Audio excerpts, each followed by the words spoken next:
Assalamualaikum warahmatullahi wabarakatuh. Al-Latif ialah Allah zat yang maha halus, lembut dan belas kasih. Para kaum muslimin dan muslimah yang berbahagia, Allah adalah zat yang berkumpul belas kasih atas atau dalam perbuatannya Allah. Kemudian dalam hal ini Allah juga tidak tergesa-gesa di dalam menyiksa terhadap hambanya Allah. Jadi Allah zat yang berkumpul bagi Allah belas kasih dalam perbuatannya. Allah yang maha belas kasih tidak tergesa-gesa di dalam menyiksa terhadap hambanya. Bahkan Allah selalu memberikan kesempatan bagi hamba-hambanya yang masih menentang terhadapnya, yang tidak mau beriman, untuk bertobat kepada Allah, kembali kepada Allah sampai hari akhirat. Jadi ditunggu saking belas kasihnya Allah. Ada orang-orang yang berbuat maksiat pun tidak langsung disiksa oleh Allah, tidak seperti di zaman dahulu. Ketika umat-umatnya Nabi tidak mau iman, Allah langsung mendatangkan siksa. Kemudian Allah juga mengetahui dengan halusnya kebaikan. Allah mengetahui sesuatu kebaikan yang sangat-sangat halus, yang mungkin tidak bisa dipantau oleh kita, tidak terjangkau oleh kita. Dalam hal ini ialah contoh Nabi Sulaiman yang menyaksikan seekor katak membawa biji gandum untuk diberikan kepada belatung itu tadi, sampai akhirnya mendapatkan jawaban bahwa Allah lah yang telah mengutus si katak untuk mengantarkan pada gandum itu. Dan Allah menyampaikan pada kebaikan terhadap orang-orang yang telah ditentukan untuk mendapatkannya.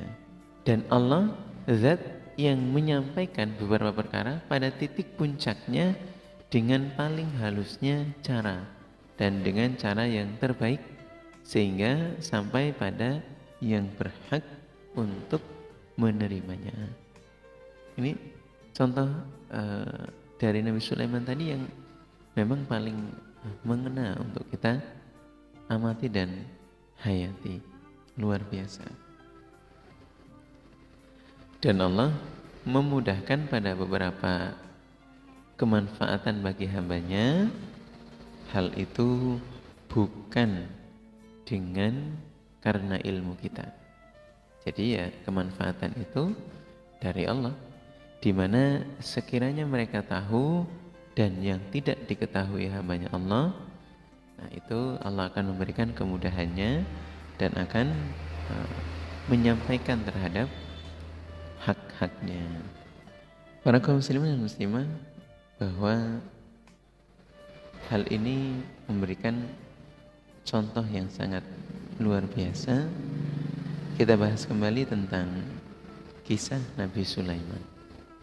Ada semut yang membawa biji gandum di atas punggungnya. Kemudian setelah sampai di perairan pantai, nah kemudian si semut ini meletakkan biji gandumnya itu, kemudian dibawa oleh katak ke tengah-tengah bebatuan yang ada belatungnya. Nah, ketika telah dibawa oleh katak, dia berenang melewati perairan, sampailah di batu besar yang terdapat belatung-belatung yang tidak bisa kemana-mana. Atau dia di sana hanya bisa makan dari kiriman si katak itu tadi. Nah kemudian setelah katak ini berhasil mengantarkan biji gandum, dia kembali ke daratan. Kemudian bertemulah dengan Nabi Sulaiman. Ditanyailah hewan katak itu dan jawabannya seperti tadi, bahwa katak ini diperintahkan oleh Allah untuk mengantarkan rezekinya si belatung tadi yang tidak bisa kemana-mana. Sehingga dalam hal ini simpulannya, Allah itu memberikan rezeki terhadap yang berhak untuk menerimanya dengan cara yang paling lembut, kasih sayang yang paling halus. Bahkan manusia kadang-kadang tidak bisa melihat betapa baiknya dan betapa halusnya cara Allah memberikan rezekinya. Luar biasa. Para kaum muslimin dan muslimah, bahwa begitu juga dengan hambanya Allah, ya manusia, cara Allah menyampaikan rezekinya juga dengan banyak hal, banyak cara. Jadi ketika kita bisa selalu berzikir kepada Allah, berdoa kepada Allah, yakinlah Allah bisa memberikan kepada kita dengan cara yang Allah kehendaki, bahkan dengan cara yang paling halus. Intinya janganlah berputus asa dalam hal rezeki. Kalau sudah haknya, pasti akan dimudahkan oleh Allah untuk mendapatkannya. Berikutnya adalah ke-32, ialah Al-Khabir. Al-Khabir bermakna Allah yang maha waspada. Para kaum muslimin dan muslimah yang kami hormati, Allah adalah zat yang ilmunya sampai dan meliputi dengan batinnya perkara, baik itu perkara-perkara yang kecil dan perkara-perkara yang samar. Semuanya itu Allah maha waspada, Allah maha mengetahui tentunya. Hal itu sebagaimana Allah meliputi dengan jelas terhadap suatu perkara dengan semua hal-hal yang tampak. Jadi kalau Allah mengetahui suatu perkara yang samar, yang tidak terlihat, itu bandingannya adalah bagi Allah hal itu sama dengan perkara yang jelas, yang tidak ditutup-tutupi. Menurut kita bisa ditutup-tutupi atau tidak jelas, samar, bagi Allah sama halnya dengan sesuatu perkara yang gamblang. Jadi tidak ada yang tersamarkan bagi Allah, jelas sekali.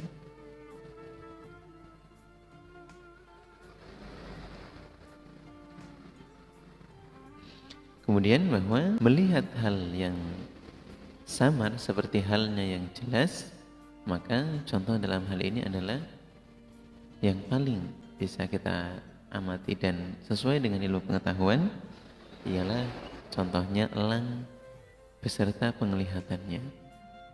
Cara pandang elang atau melihat objek yang jauh sampai dengan ribuan meter itu sangat berbeda dengan manusia. Manusia ketika sudah mencapai ratusan meter itu telah mendapat penglihatan yang tidak nampak, objeknya tidak terlihat. Tapi elang atau dengan hasil ilmiahnya bahwa korneanya, matanya itu berbeda dengan kornea atau matanya manusia, ternyata sudut pandangnya elang itu sangat jauh sekali. Nah, Allah yang melihat perkara sesuatu yang samar sama seperti sesuatu yang jelas, ini sangat jauh berbeda dengan sudut pandangnya manusia. Jadi ketika bagi hambanya Allah samar, bagi Allah jelas sekali. Allah maha waspada melihat. Allah juga waspada dengan beberapa kemaslahatan atau kebaikan dan kemudorotannya suatu perkara. Jadi apabila ada hal-hal yang membuat kemaslahatan atau membuat kebaikan, itu Allah mewaspadainya, Allah waspada terhadapnya. Kemudian bahwa Allah selalu bersama kalian dimanapun kalian berada. tidaklah samar bagi Allah segala sesuatu yang tersembunyi, karena semua yang samar diawasi oleh Allah. Kemudian dalam hal ini contoh halnya elang dan penglihatannya ini adalah sesuatu yang bisa kita ambil sebagai kategori yang gampang untuk dicerna. Sekalipun jauh jaraknya, kemudian si elang ini mengamati dengan jarak yang begitu jauh terhadap apa yang dilihatnya. Begitu pula dengan maha waspadanya Allah. Jadi dengan hal-hal yang tersembunyi sekalipun bagi Allah itu bukan sesuatu yang disembunyikan, yang jelas yang diawasi oleh Allah, sehingga manusia dengan segala tindak tanduknya harus merasa bahwa Allah meneliti kita, Allah mengamati kita, Allah mengetahui kita dalam segala hal. Tidak ada yang bisa untuk disembunyikan dari Allah. Tidak ada yang bisa untuk menjadi sesuatu yang tidak diketahui oleh Allah. Semuanya Allah ketahui. Apalagi tindak tanduk perbuatan orang yang di dalam hati, itu saja Allah sangat mampu untuk mengetahuinya. Berikutnya ialah ke-33, ialah Al-Halim, di mana Allah zat yang maha bijaksana, Allah yang maha aris, Allah yang maha santun. Allah adalah zat yang pengampun, pemaaf, dan sifat yang pelan-pelan, gitu, tidak tergesa-gesa. Di mana marahnya Allah tidak mempengaruhi atau tidak terpeleset atau tidak membuat keliru kepada Allah. Jadi dalam hal ini bahwa Allah zat yang tidak tergesa-gesa, pengampun, pemaaf, bijaksana. Dan Allah zat yang tidak terpengaruh dengan amarahnya pada atas kebodohan hambanya. Jadi apabila hambanya melakukan sebuah kejahilan atau pelanggaran, kemudian Allah menjadi murka karena kebodohannya, itu tidak. Sangat bijaksananya Allah. Bila berdosa atau bersalah, ya Allah tetap memaafkan, tetap dimaafkan oleh Allah. Kemudian Allah tetap memberikan perhatian meskipun dia jahil, meskipun dia melanggar. Atau suatu ketika ada orang desa atau orang yang tinggal di pinggiran Madinah itu datang, kemudian dia kencing di pojokan masjid. Nah, ketika orang-orang atau orang-orang iman melihat si rajul tersebut kencing di pojokan masjid, nah ini mereka ingin memberikan pelajaran kepada si rajul tersebut. Kemudian Nabi melarangnya dan mengingatkan kepada para sahabat bahwa kencing itu bisa disucikan. Karena di zaman dahulu lantainya itu masih bisa menyerap air, jadi ya tinggal dibersihkan dengan pasir. Nah, namun di sini yang bisa diambil hikmah adalah bahwa Nabi tidak tergesa-gesa, tidak terburu-buru untuk memarahinya, karena memang dia ya mungkin belum memahami aturan-aturan, peraturan atau hukum suci najisnya belum dia pahami, sehingga bisa melakukan hal itu, melanggar karena kebodohan. Allah tidak terpengaruh oleh hambanya